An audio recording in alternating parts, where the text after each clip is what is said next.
俾狗狗餵食鮮食一定要小心啊！如果唔係隨時咧餵到佢營養不良㗎。而家市面上有咁多唔同嘅鮮食品牌，上 IG 又見到鬼咁死多廣告，呢個咧又話可以自選材料，嗰個咧又話可以醫病。咁其實食鮮食一定要小心，如果唔係咧，隨時咧就會有反效果，食隻狗狗咧唔舒服、營養不良添。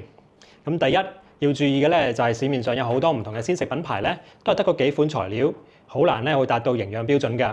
如果唔加 supplement 嘅話咧，就絕對做唔到全面營養效果添，唔會達到任何嘅營養標準。如果長時間食嘅話，狗狗係會營養不良㗎。